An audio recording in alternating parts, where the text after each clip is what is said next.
Okay, it's time for us to keep moving in our Hall of Faith teaching series, and excited to dive into the next name. We have been looking, just as a way of review.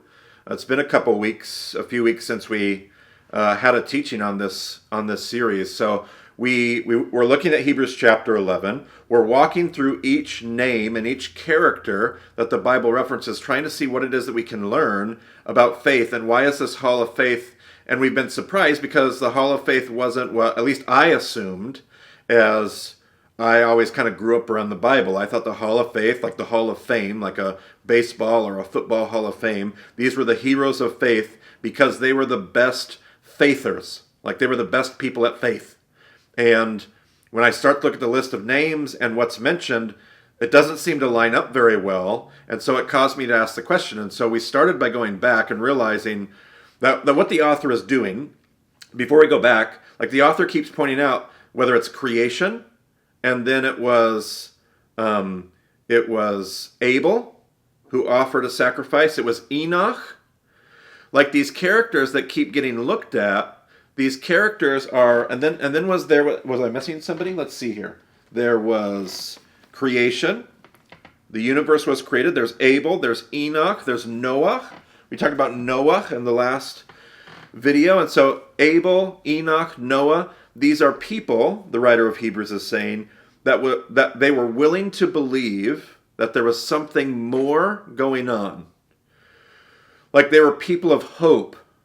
In the New Testament, we might use language of resurrection. They were people that believed that what they could see, like the physical material world, wasn't the end of the story. That God is always up to something bigger outside of the material physical world.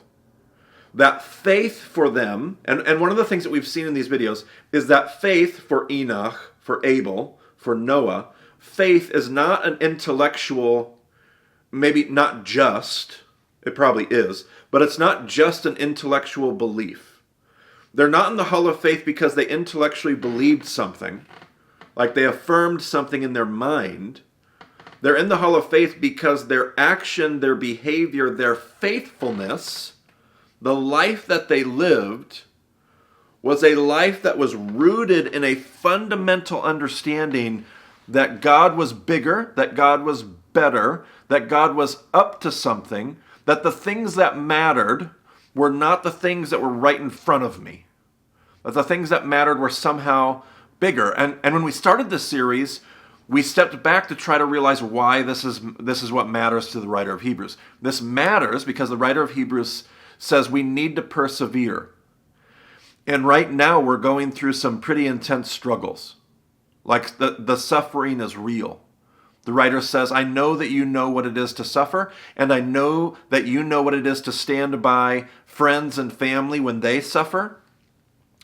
We know what it is to suffer, and we need to make sure that even when we suffer, that we don't give up, that we don't shrink back, that we persevere, that we hang in there, that we don't give up hope. And that's what leads the writer to start going through these names, because here's all these people that didn't give up hope. Here's all these people that in spite of their circumstances, they persevered because they believed that God was bigger, because they believed that what God was up to was bigger and better than their immediate experience or circumstances. And so the writer talks about creation, how all of creation was made. Everything that's visible, physical, material, was made out of the invisible, the immaterial. Right? That doesn't make any sense. And yet that's in the very substance of creation. Abel offered a sacrifice, not because he had been commanded. There were no commands to offer sacrifice. He offered sacrifice because he believed that there must be something more going on. Enoch walked with God.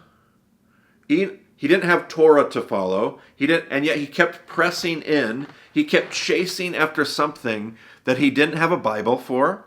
All he had was this, I assume, some contemplative, mysterious relationship with the Creator, and he kept pressing. That's what made him somebody who ends up in the hall of faith. That's what made him an example of faithfulness.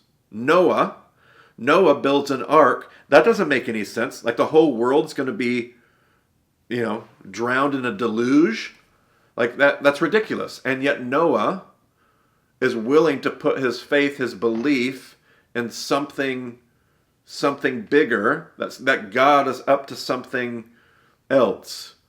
Noah lived, he rejected the way of the world around him and lived in a better way because he assumed that the world he could see was not the end. There's a bigger, better story. And so the next person that we're going to run into in Hebrews 11 is going to be Avraham. And we pick up in verse 8 of Hebrews 11. By faith, Abraham, when called to go to a place he would later receive as his inheritance, obeyed and went, even though he did not know where he was going. Okay? So the very first thing we're going to be told a handful of things about Abraham here. The first thing we're told is that he follows God's call, follows God's voice, follows God's instructions, follows God's leading, even though he has no idea. He has no idea where he's going. He has no guarantee from God. He has, I guess we could say he has a promise and he has a call. And he's willing, again, to follow that even though he has no idea where this is going to head. This is why the author of Hebrews is giving this to a group of suffering, struggling Christians. Hang in there, because our faith is built upon, we stand on the shoulders of people who kept going even when they didn't have answers, even when it made no sense. They kept going, they kept following after the thing that God was calling them to. By faith, he made his home in the promised land like a stranger in a foreign country. He lived in tents, as did Isaac and Jacob, who were heirs with him of the same promise. I'll link one of the episodes that we have of the BEMA Podcast where we talk about Genesis 12, Genesis 13, 14. And one of the things we keep seeing in Genesis 12 and 13 is Abraham keeps following the call of God, and he keeps building altars and setting up his tent. Because Avraham sees himself as mobile, but he sees God as permanent. God is the permanent fixture. This is in contrast to the Tower of Babel story, where people are building towers for themselves and trying to settle down. And God keeps trying to tell, I don't want you to settle down. I need you to be mobile because I need you to go where I need you to go. I need you to follow the call of God. So don't build a tower for your own name. Don't settle down. And Avraham does the opposite. Avraham builds a different kind of tower. He builds a God tower. We call them an altar. So instead of a tower for his own name, he builds a tower for God's name. They're called altars. And he sets up his tent. Because Avram sees himself as mobile, but God's story as permanent. And the writer of Hebrews mentions that. He lived in a land, and what does it say? He lived in tents, as did Isaac and Jacob, who were heirs with him of the same promise. So Avraham is somebody who, again, does not see his immediate circumstances. He's mobile. He's going to set up tents. He doesn't know where he's going to be a year from now. He doesn't know where he's going to be next week. But he knows that God is up to something. So he's going to follow after God. This is the father of our faith. You see, we call Abraham the father of faith. When we say that, we don't mean he's the father of faith because he was a guy who believed the right things, who just gave a mental assent to something. We believe he's the father of faith because he went to do something. But not just that he was willing to follow God's instructions and leave and go, but that he had this foundational belief, just like Noah, just like Enoch, just like Abel, just like the very substance of creation itself. He testified to the fact that God was up to something that was bigger, better, something else. Hope. Resurrection. Like that's what Abraham was up to. For he was looking forward to a city with foundations, whose architect and builder is God. So he was looking, and Hebrews will say this later, he was looking for another city. All these people, Hebrews will say, they were looking for another city, another kind of city. Not the city that they were used to, not their physical material cities that they called home. They were looking for a bigger and a better city. Like Abraham was looking for a home whose architect and builder was God. Do you see what the writer of Hebrews is doing over and over and over again? The writer of Hebrews keeps saying, the Hall of Faith is trying to talk to us about people who think that there's something more going on. Hope. Hope. Because hope is what's going to power us through suffering. Hope is why we're going to be able to persevere. Because we're going to be able to look past, look through, look beyond, look above our circumstances. And that doesn't make our circumstances trivial. That's not what the writer of Hebrews is doing. But the writer of Hebrews is saying, don't give up. Our whole faith is built on stories of people not giving up and pursuing something that's bigger and better. Let's finish this out. By faith, even Sarah, who was past childbearing age, was enabled to bear children because she considered him faithful who had made the promise. Sarah, at 90 years old, is told she's going to have a son. And that is as ridiculous to her as it is to us. And yet, and she struggled in the story, but she believed. Her and Abraham believed, and she had a son. That doesn't make any logical sense. It doesn't make, if I'm looking here at my circumstances, there's no way. And yet, as the story is told, hope, resurrection, God does things that we could never foresee. God does things that seem impossible. God does things that this is the nature of hope. This is what drives our perseverance. Always remembering that God can be up to something in our circumstances that we couldn't even imagine. And then the last verse.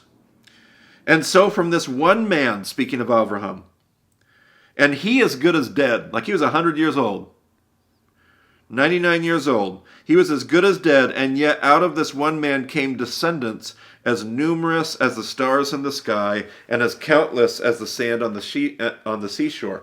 And the very people that the writer of Hebrews writes to, remember the book is called Hebrews, the Hebrew people realize as they hear these stories, and there was a paragraph about Abel, and there was a paragraph about Enoch, and there was a paragraph about Noah, but then like this larger, more substantial reference to Abraham. Why? Because the very people hearing this story come from his progeny. They are his progeny. This is where their story has its beginnings, has its roots. This is what they're made of. This is the stock of God's people's faithfulness. And so as the writer of Hebrews says, you can't shrink back. You can't give up. You've got to persevere. Let me remind you of the story of our people. He starts telling the story of creation and the story of origins and where hope comes from and where we've seen faithfulness, resurrection, new life. Where have we seen it in the story? And then he gets to the father of the Jewish people and he says, and this is the very stuff that our father Abraham was made of. This is the stuff that his whole story, this part of a story and this part of a story and this part of a story grew out of experience after experience after experience of God doing things that you would have never even imagined God doing. But this is the story of faithfulness with God's people. And so the writer of Hebrews says, you can't give up now. Don't give up now. Now, we're not even close to being done. We've only gotten started. But that was the next character in the story. I would assume that the same line of thinking, the same teaching point is going to continue. But we'll have to see. We'll have to see where we go next. We'll have to see what the next paragraph says. We'll have to see where the next teaching takes us. But it would seem like there's a theme and there's an idea that's stayed true and remained true to us as we've learned and studied in Hebrews 11. We'll have to see where we go next. We'll see you in the next video for the Hall of Faith series.